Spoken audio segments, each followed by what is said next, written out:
할렐루야. 은혜와 사랑이 풍성하시는 원하시는 원하는 자들마다 하나님을 사랑을 해주시고 참으로 감사드립니다.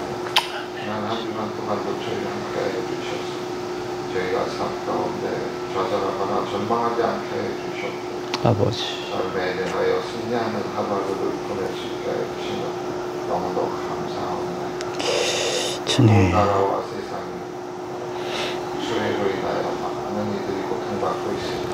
그런 가운데 또한 저희가 우리나라도 예외일 수 없사오나 하나님께서 함께하여 주신 것을 인하여 아버지 이 나라들을 복할 수 있는 주님, 저희들에게 하여 주신 것 감사드립니다. 아버지 하나님, 하지만 저희가 세상에서 고난을 지나다 그것으로 인하여서 만족하지 말게 하여 주시옵고 오직 천국을 소유한 것으로서 더욱더 하나님께 감사로 또한 영광으로 돌릴 수 있는 저희들에게 하여 주시옵소서. 아버지 하나님께서 우리 교회를 통하여서 이루시려는 것이 무엇인지 항상 기도하는 저희들에게 하여 주시옵소서. 아버지 하나님 기뻐하시는 모습으로 날마다 주님. 성장되어 갈 수 있는 저희들에게 하여 주시옵소서. 아멘. 주님, 불안 가운데 바르게 하나님의 기쁨으로 쓰임받을 수 있는 저희들에게 하여 주시옵소서. 주님, 하나님께서 태우신 이 교회가 어떠한 역할을 하여야 될지 범사에 기도하는 가운데 발견하게 하여 주시옵소서. 주님. 아멘. 하나님께서 주님, 기뻐하시는 모양으로 날마다 변화하고 성장되어가는 저희 하나님을 참으로 기쁘게 해드릴 수 있는 그 모습이 있다고 생각합니다. 아버지 우리 교회가 그러한 가운데 사용되어지기 원합니다. 아버지 날마다 연약한 모습으로 멈춰있는 것이 아니라 날마다 하루하루 성장되어갈 수 있는 그런 우리 교회가 되게 주님, 하옵소서. 아버지 오늘도 하나님께서 기쁨으로 받으실 수 있는 그러한 예배 드리기 원합니다. 아버지 우리 드리는 이 예배가 작거나 보잘것없다 할지라도 겉으로 보이는 것이 아니라 하나님이 기뻐하시는 그러한 거룩한 산 예배를 드릴 수 있는 우리 교회가 되게 하여 주시옵소서. 아멘. 참으로 우리의 드리는 이 예배가 신령과 진정으로 하나님께 드릴 수 있는 그러한 예배 되게 하여 주시옵소서. 아멘. 오늘도 목사님 통하여서 말씀 주실 때 그 말씀 듣고 바르게 깨닫게 하여 주시옵고 아버지 깨달은 바대로 하나님을 결심하는 그러한 시간 되기를 원하옵나이다. 아버지 이제 예배를 시작하는 시간이오니 마치는 시간까지 우리 하나님께서 만홀로 영광 받아 주시옵소서. 아멘. 예수님 이름으로 기도드려서옵나이다. 아멘.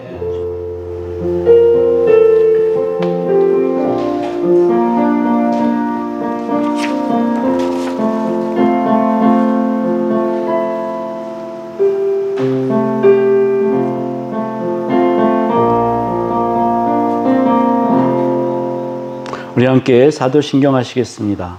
나는 전능하신 아버지 하나님 천지의 창조주를 믿습니다. 나는 그의 유일하신 아들 우리 주 예수 그리스도를 믿습니다. 그는 성령으로 잉태되어 동정녀 마리아에게서 나시고 본디오 빌라도에게 고난을 받아 십자가에 못 박혀 죽으시고 장사된 지 사흘 만에 죽은 자 가운데서 다시 살아나셨으며 하늘에 오르시어 전능하신 아버지 하나님 우편에 앉아 계시다가 거기로부터 살아있는 자와 죽은 자를 심판하러 오십니다. 나는 성령을 믿으며 거룩한 공교회와 성도의 교제와 죄를 용서받는 것과 몸의 부활과 영생을 믿습니다. 아멘. 우리 이제 말씀 보겠습니다. 우리 하나님을 경외하는 마음으로 함께 자리에서 일어서시겠습니다. 오늘 말씀 에베소서 4장 4절에서 6절 말씀입니다. 오늘 말씀의 제목은 오직 강하고 극히 담대해야 합니다입니다. 우리 한 목소리로 읽겠습니다. 시작. 몸이 하나요 성령도 한 분이시니 이와 같이 너희가 부르심의 한 소망 안에서 부르심을 받았느니라. 주도 한 분이시요 믿음도 하나요 세례도 하나요 하나님도 한 분이시니 곧 만유의 아버지시라. 만유 위에 계시고 만유를 통일하시고 만유 가운데 계시도다. 아멘. 앉으시겠습니다. 오늘 아침에는 특별히 하나님께서 여러분들에게 계속해서 말씀해 드리라는 그 말씀을 전달하겠습니다. 귀를 활짝 열어주시고 주목해 주십시오. 다름 아니라 하나님께서 여러분들을 사랑하신다는 것입니다. 어떠십니까? 네, 무수히 하나님께서는 이 말씀을 성경을 통해서 말씀하셨는데 그럼에도 불구하고 우리 귀에 이 말씀이 쟁쟁하게 들리면 너무 좋겠다.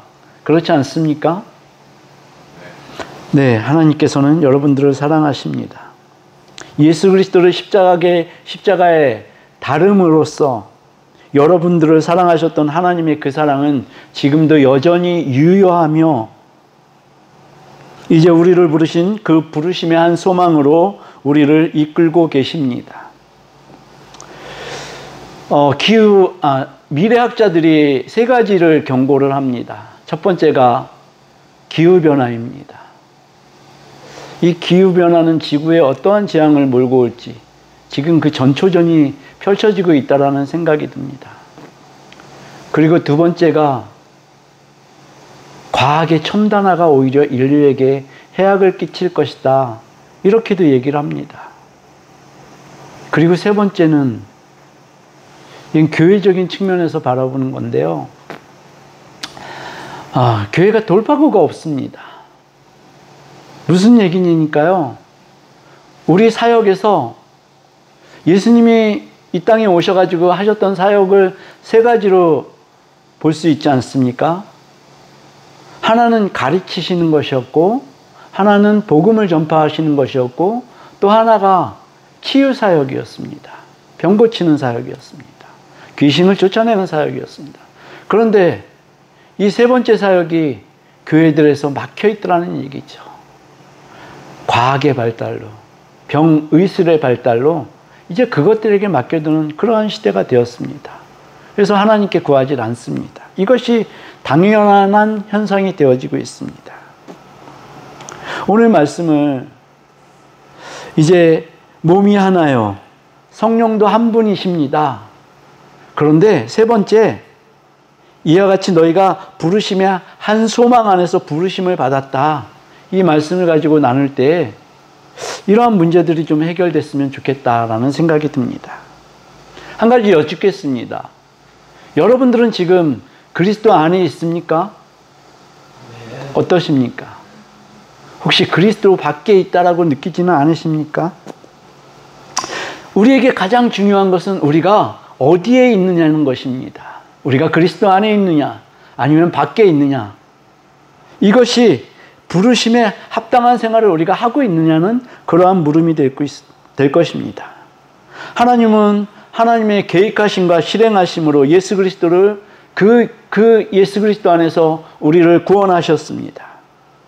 그 구원하심이 우리에게 적용되어지고 작동되게 성령님이 우리를 인치시고 보증하셨습니다. 우리 인친다는 것은 우리의 소유, 누군가의 소유로 하기를 도장을 찍어서 아니면 사인해서 확정을 한다는 얘기입니다. 또 보증한다는 것은 무엇입니까? 우리가 어디에 계약을 하게 되면 보증금을 내지 않습니까? 그럼 그 주인은 보증금의 맛을 봅니다. 그저 보증금을 받아들입니다. 우리에게도 예수 그리스도께서 성령님께서 보증을 하셔서요, 천국의 그 맛을 누릴 수 있게 하셨다는 것입니다. 그것이 온전한 천국의 맛은 아닐지라도 어느 정도의 천국의 맛은 누릴 수 있게 하셨다는 것이 그 말씀입니다. 이 말씀을 에베소서 1장 1절에서 14절에 사도 바울이 밝히고 있습니다. 우리 이 말씀을 함께 읽어보시겠습니다. 11절에서 14절의 말씀입니다. 시작. 모든 일을 그의 뜻의 결정대로 일하시는 이의 계획을 따라 우리가 예정을 입어 그 안에서 기업이 되었으니 이는 우리가 그리스도 안에서 전부터 바라던 그의 영광의 찬송이 되게 하려 하심이라. 그 안에서 너희도 진리의 말씀 곧 너희의 구원의 복음을 듣고 그 안에서 또한 믿어 약속의 성령으로 인치심을 받았으니 이는 우리 기업의 보증이 되사 그 얻으신 것을 속량하시고 그의 영광을 찬송하게 하려 하심이라. 아멘. 사도 바울은 오늘 본문 4절 말씀에서 몸이 하나요 성령도 한 분이시다라는 말씀 뒤에 그래서 너희는 부르심의 한 소망 안에서 부르심을 받았다라고 덧붙이고 있습니다. 이 말씀은 우리가 지금 함께 읽은 에베소서 1장 11절에서 14절까지의 말씀을 일반적인 교리의 말씀으로 앞에서는 설명을 했지만 지금 구체적으로 그 부르심에 대한 구체적인 설명을 하고 있는 것입니다. 우리는 여기서 부르심의 한 소망, 이것을 잘 해석해내야 합니다. 이 부르심의 한 소망을 잘 해석해내게 된다면 우리가 신앙생활을 하는데 결코 흔들림이 없을 것입니다. 부르심의 한 소망은 우리 모든 불려진 성도인 우리의 신분이 무엇인가를 밝혀주고 있습니다. 이것을 항상 인식하고 있어야 하며 모든 믿는 성도들의 행동은 이것에 기반해서 이것을 기초로 해서 해야 할 것입니다. 에베소서 2장 19절이 이것을 이렇게 밝히고 있습니다. 그러므로 이제부터 너희는 외인도 아니요 우리의 신분을 얘기하고 있습니다. 너희는 외인도 아니요 나그네도 아니요 오직 성도들과 동일한 시민이요 하나님의 권속이라. 네, 이 말씀을 우리가 우리 심장 속에 제대로 갖고 있으면은 제대로 인식하게 된다면은 모든 성도가 온유함과 겸손함과 또 오래 참음과 그리스도 안에서 그 사랑으로 서로 용납하게 되어지는 것입니다. 그래서 성령님께서 평강에 매는 줄로 하나 되게 하신 것, 그 안에서 신속하고도 정확하고 강력하게 우리가 교회의 통일과 연합을 지켜낼 수 있게 되는 것입니다. 한국교회에 아주 유행하던 질문 하나가 있었습니다. 혹시 여러분들도 그런 질문을 받아보셨을 겁니다. 당신은 언제 구원받았습니까? 언제 구원받았습니까? 이런 질문 받아보신 적 있으십니까? 마치 이 언제 구원받았습니까? 이 날짜를 정확하게 알지 못하면은 당신은 구원받은 것이 아닙니다 라고 했었던 때가 있습니다. 기억나시나요? 구원받은 그때를 기억해야 돼 이렇게 얘기했던 때가 있습니다. 그래서 우리는 당황하기 시작했습니다. 왜냐니까 내가 구원받은 날짜 정확하게 모르더라고요. 그렇지 않습니까? 네. 그런데 구원받은 날짜 정확하게 모르면 너 구원받은 거 아니야 이렇게 얘기를 해버리니까 참 얼마나 당황을 했는지 모르겠습니다. 그런데 네, 이 날짜를 실제적으로 잘 기억하고 계신 분이 안 계십니다. 그런데 가끔 만나면은 어떤 분들을 만나면은 당신이 구원받았던 그 상황들, 그 날짜까지도 정확하게 기억하고 계시는 분들이 계십니다. 그분들의 특징이 뭔지 아십니까? 그거를 계속해서 되풀이해서 반복하시더라는 얘기입니다. 네. 그게 그 특징입니다. 그러나 저는 제가 확실하게 믿고 알고 있는 게 있습니다. 저는 구원받았다는 사실입니다. 여러분들은 구원받으셨습니까? 아멘. 이것에 대해서 의심하실 필요 없습니다. 구원받은 날짜는 알 수도 있고 모를 수도 있습니다. 중요한 것은 우리가 지금 어디에 서 있느냐는 것입니다. 그리스도 안에 있느냐 아니냐 그것입니다. 사도 바울은 이 부르심의 소망에 대해서 신약 성경에서 무수히 많이 밝히고 있습니다. 그런데 이 구원받은 사실에만 얽매여야 한다 이렇게 가르쳐주고 있지 않습니다. 오히려 구원받은 사실에서 멈추려고 하는 그 마음들을 채찍질하고 있습니다. 사도 바울의 그 방향성은 정확하게 앞입니다. 뒤를 돌아보는 것이 아닙니다. 우리는 보통 내가 어떤 상태에 있었다가 구원을 받았다 이렇게 뒤를 돌아보는 그러한 경향이 많이 있습니다. 이것은 우리의 구원이 너무나 영광스러워서 이것을 계속 말하게 하는 그러한 경향도 될 수 있지만, 오히려 우리를 앞으로 나가고 또 새로운 일을 만나고 이러한 일을 두려워한다는 반증이 될 수도 있습니다. 우리는 구원을 받았으면 앞으로 나가야 되는 거거든요. 그런데 그러지를 않고 싶어 하더라는 거죠. 그냥 구원받은 것에서, 교회 출석하는 것에서 말았으면 좋겠다, 이러고 있기 때문입니다. 우리가 복음을 전하거나 간증할 때, 저도 옛날에 그렇게 교육받은 기억이 납니다. 네가 변하게 된 것, 그것을 간증을 해, 그걸 전해. 예, 저도 그렇게 생각을 했습니다. 그런데 거기에 기반해서 내가 복음을 전하지 않습니까? 그럼 내 의가 드러나더라고요. 예수 그리스도의 그 사랑이 드러나는 게 아니라 어느 순간 내 의가 예수 그리스도보다, 그 십자가보다 앞서 있는 것을 발견하게 합니다. 간증 집회가 있으면 한번 잘 들어보십시오. 내가 예전에 어떤 사람이었어. 그리고 자기의 그 죄를 나열을 합니다. 자기가 지었던 죄를. 마틴 로이드 존스는 그걸 들으면서요, 마치 죄를 찬송하는 자리 같았다, 이런 얘기를 하더라고요. 내 죄가 더 커. 내가 지었던 죄가 저 사람이 지었던 죄보다 더 커. 그래서 내게 은혜가 더 큰 거야. 이렇게 자랑을 합니다. 그리고 죄를 나열해 놓습니다. 간음을 했던 죄, 바람 피웠던 죄, 이런 것들을 나열해 놓습니다. 실제로 그런 현장이 많이 보입니다. 근데 실제적으로 사도 바울은 여기에 얽매이지 말라고 합니다. 앞으로 나아가라고 합니다. 네, 사도 바울은 분명히 앞을 향한 방향성을 제시를 하고 있습니다. 사도 바울처럼 앞에 있는 푯대를 향해서 달려가야 된다. 사도 바울은 이렇게 얘기합니다. 빌립보서 3장 14절에 이렇게 얘기합니다. 형제들아, 나는 아직 내가 잡은 줄로 여기지 아니하고 오직 한 일, 즉 뒤의 것은 잊어버리고 앞에 있는 것을 잡으려고 푯대를 향하여 그리스도 예수 안에서 하나님이 위에서 부르신 부름의 상을 받기 위해서 달려간다. 이렇게 말씀합니다. 부름의 상을 받기 위해서는 우리는 앞으로 달려가야 하는 것입니다. 미적거리면서 뒤를 돌아보면서 이렇게 가는 것이 아니라 신속하고 변명하지 않고 앞으로 쭉 달려나가는 것입니다. 그게 우리의 할 일입니다. 예수 그리스도는 아버지와 아들과 성령의 이름으로 세례를 베풀고 또 뭐라고 말씀하시니까 내가 너희에게 분부한 모든 것을 가르치고 지키게 하라. 이것은 앞으로 계속 나아가라는 것입니다. 머물지 말라는 것입니다.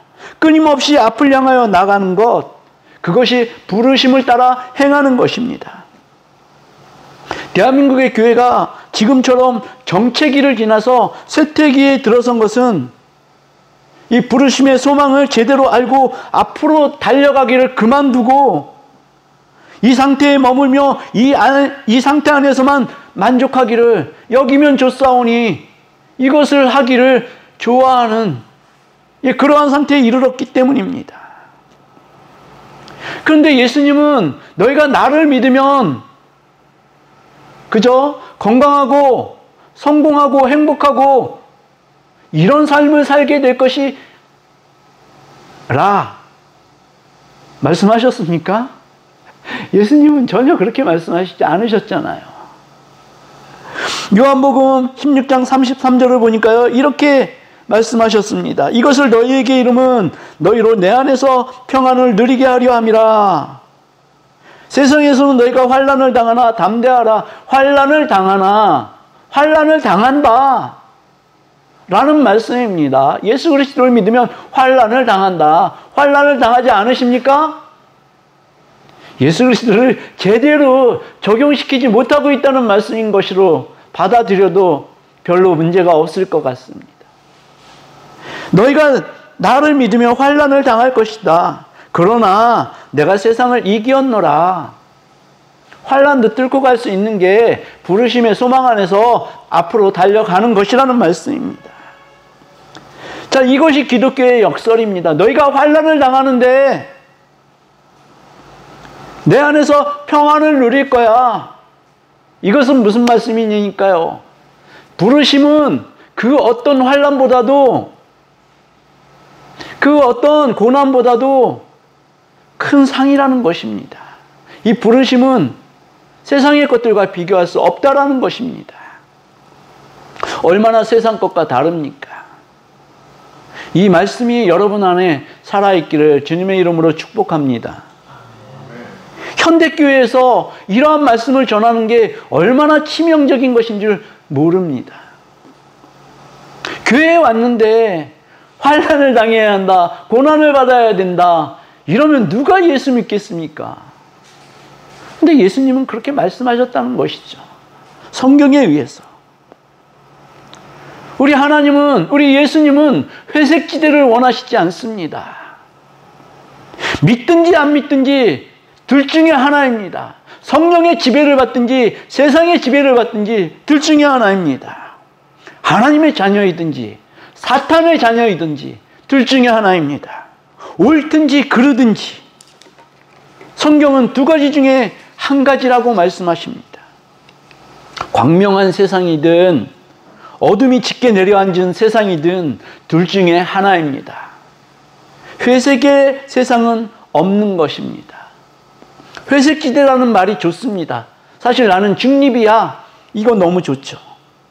그러나 회색지대는 죄가 뚜렷하게 나타나지 않고 죄를 선으로 포장할 수 있는 지대가 회색지대인 것입니다.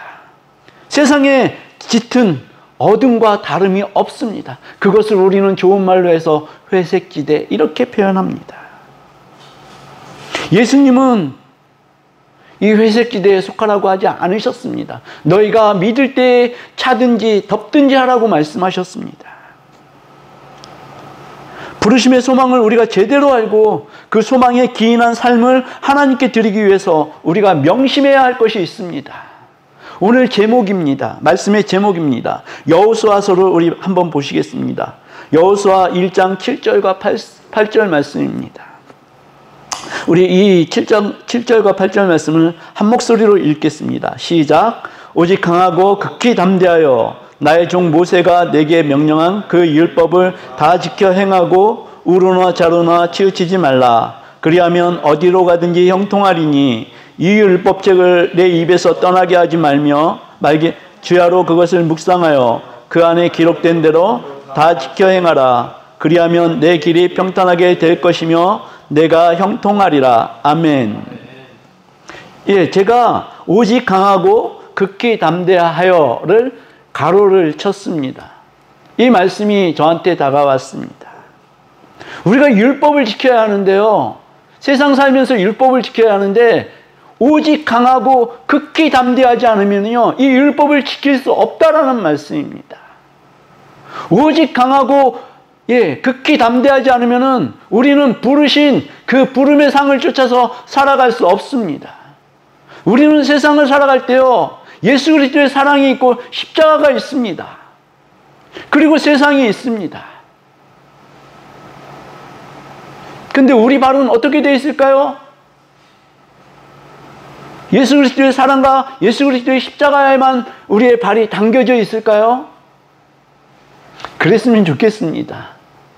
그러나 너무 유감스럽게 조금 솔직하게 말씀을 드리면요, 양갈래로 이렇게 찢어져 있는 내 다리를 보게 됩니다. 예수 그리스도의 사랑에도 내 다리가 가 있고 세상에도 내 다리가 가 있습니다. 이것은 어쩔 수가 없습니다. 왜냐니까 우리가 예수 그리스도를 믿을 때 단박에 한 번에 성화에 이를 수가 없기 때문입니다. 세상을 지나가기 때문에 세상 속에 살아갈 수밖에 없고 세상을 볼 수밖에 없습니다. 그럴 때 우리가 오직 강하고 극히 담대하지 않으면 이 부르심의 상을 쫓아서 살아갈 수 없다라는 말씀입니다. 이것을 제가 이렇게 고백할 수밖에 없는 것은요, 제가 너무나 그러한 상황에 자주 처하기 때문에 그렇습니다. 제가 요새 계속 교회에 와서 기도를 하지만 기도에 힘이 없습니다. 저는 이렇게 하나님 앞에 불평하고 있습니다. 하나님 왜 저를 이렇게 방치해 놓으십니까?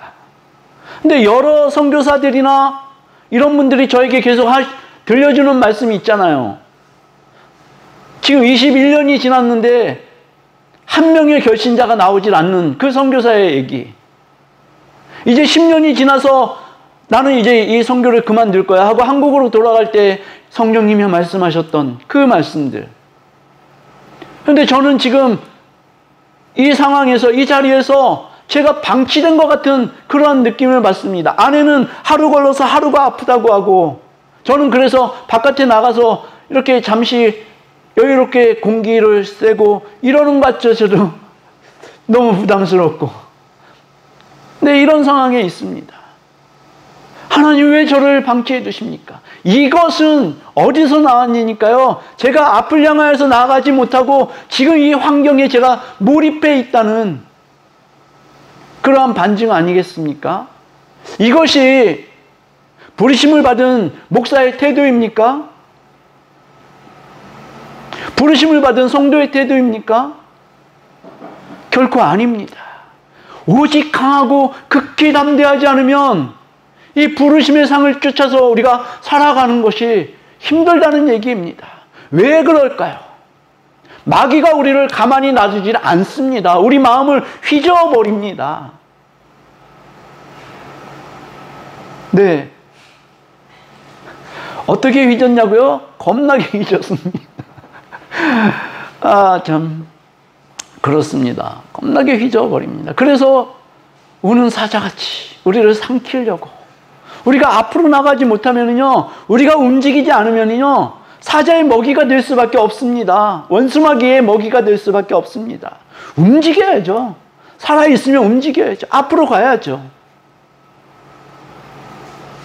네, 이것을 성경에서는 계속 경고하고 있습니다. 나태해지고 게을러지고 또 교회의 성결과 거룩함과 멀어지고 또 극히 강하고 담대하지 못하니까 형제의 형통하면은 부하가 치밀어 오릅니다. 쟤는 저렇게 잘 돌봐주시면서 나는 어찌하여서 이렇게 방치해 놓으십니까? 이런 생각이 들어옵니다. 이렇게 우리가 부르심에 합당하게 살아내지 못하면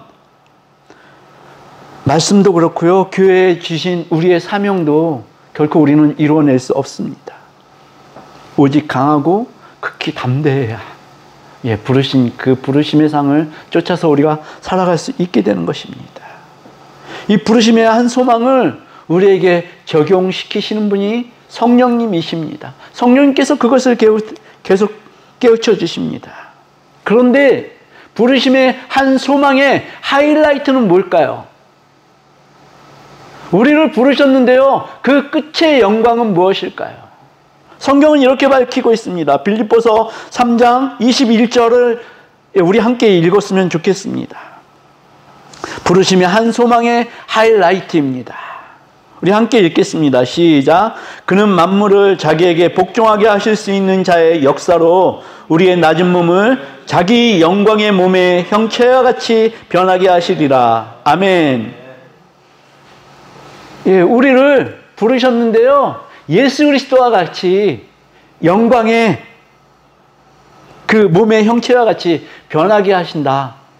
이 말씀을 하시고 계시는 것입니다.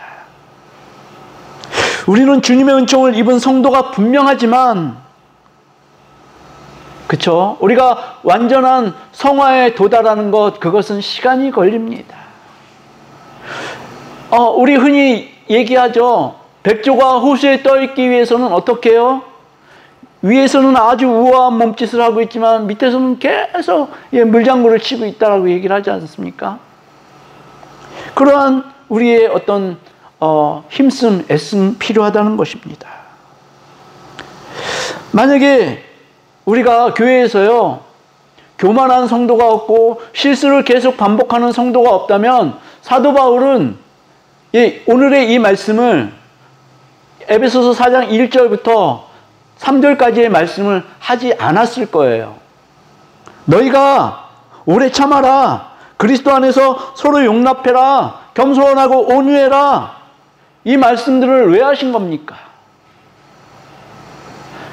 성령에 매는 줄로, 평안에 매는 줄로 성령께서 하나 되게 하신 것을, 연합되고 통일되게 하신 것을 지키기 위해서는 우리가 그런 성도들이 있을지라도 함께 사랑 안에서 서로 용납해라. 이 말씀들을 하고 있는 것입니다. 이 말씀은 왜 하신 것일까요?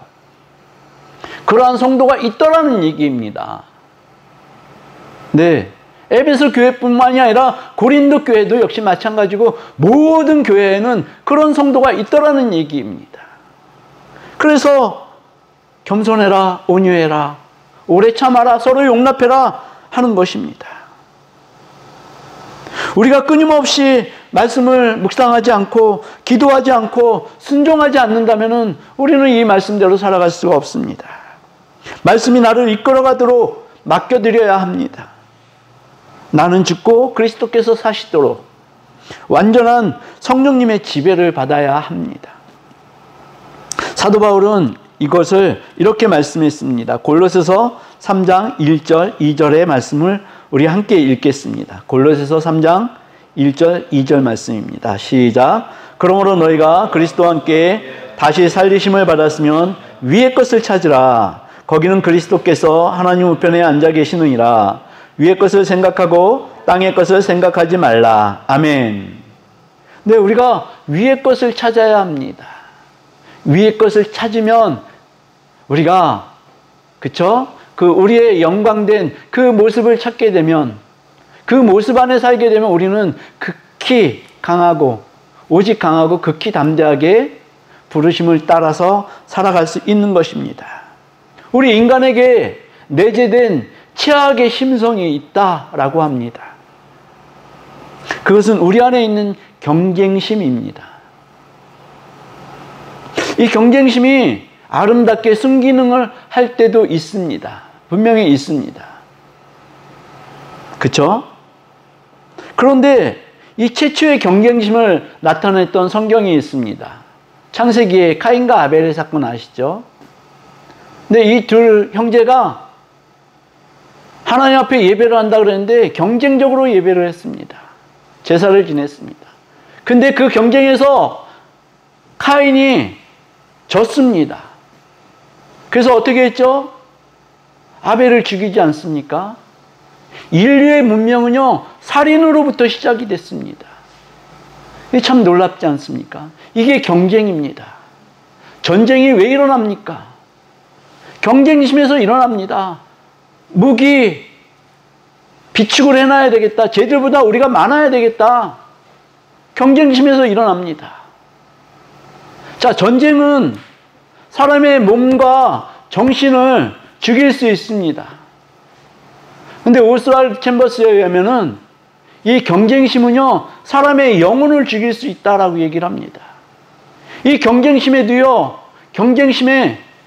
교회에도 만연합니다. 저 교회가 더 커. 그죠? 저 교회는 왜 저렇게 잘 나가는 거야? 이 경쟁심이 미움과 질투와 시기와 증오를 낳더라는 것입니다. 신명기 28장 13절의 말씀을 우리가 아주 예전에 엄청나게 많이 기도했던 내용입니다. 한번 들어보십시오. 여호와께서 너를 머리가 되고 꼬리가 되지 않게 하시며 위에만 있고 아래에 있지 않게 하시리니, 이 기도를 우리는 얼마나 많이 되풀이했습니까? 머리가 될지언정 꼬리가 되지 않게 해주십시오. 이렇게 기도 많이 했지 않습니까? 근데 이것만큼 성경에서 우리에게 왜곡되게 전달되어진 성경이 없더라는 얘기죠. 욥기에 내 시작은 미약하였지만 내 나중은 심히 창대하리라, 이 말씀하고 지금 읽은 신명기 이 말씀하고요. 얼마나 왜곡되게 우리에게 다가온 말씀입니까? 우리 크리스찬이면 항상 머리가 돼야지. 이것을 당연하게 우리는 받아들였습니다. 그랬지 않습니까? 네. 저는 예전에 학창시절 때 그 교회 가서요, 이런 기도를 수도 없이 들었어요. 대표 기도하시는 분이 항상 이 말씀을 넣어서 기도를 하셨습니다. 그런데 우리가 다 그리스도인인데 교회에서 머리가 되고 뭐 꼬리가 되는 게 어디 있습니까? 그죠? 우리는 다 같은 머리잖아요. 누군 꼬리이고 누군 머리입니까? 아닙니다. 다 같은 머리입니다. 이러한 어떤 경쟁심에 의해서 교회가 교회 역할을 하지 못하고 그런 상황에 와 있게 되더라는 말씀입니다. 교회 안에도 경쟁심에 의한 성도들의 그 사이 안에서, 관계 안에서 미움과 증오가 나타납니다. 그리고 이것은 우리가 스스로는 제어할 수가 없습니다. 절대 제어할 수 없습니다. 오직 성령의 운행하심에 우리들을 맡길 때에만 우리가 우리 스스로에게 지배를 받는 이 경쟁심을 떨쳐낼 수 있게 되는 것입니다. 우리들이 할 바는 오직 성령님이 우리를 이끄시기를 바라며 성령님께서 우리 교회를 운전해 나가실 때 극히 순종함으로 성령님과 함께 동역하는 것입니다. 이 마음이 있어야 하는 것입니다. 그래서 갈라디아서 5장 16절을 보면은요, 거기 다 나와 있질 않죠? 제가 읽겠습니다. 내가 이르노니 너희는 성령을 따라 행하라. 그리하면 육체의 욕심을 이루지 아니하리라. 성령을 따라 행할 때에만 우리가 경쟁심을 버릴 수 있다라는 말씀입니다. 아멘. 사랑하는 우리 주님 예수 교회 성도 여러분, 우리 모두 한 마음 한 뜻으로 부르심의 한 소망을 위해 오직 강하고 지극히 담대하게 나아가시기를 주님의 이름으로 축복합니다. 아멘. 우리 함께 찬송하시겠습니다. 내가 매일 기쁘게.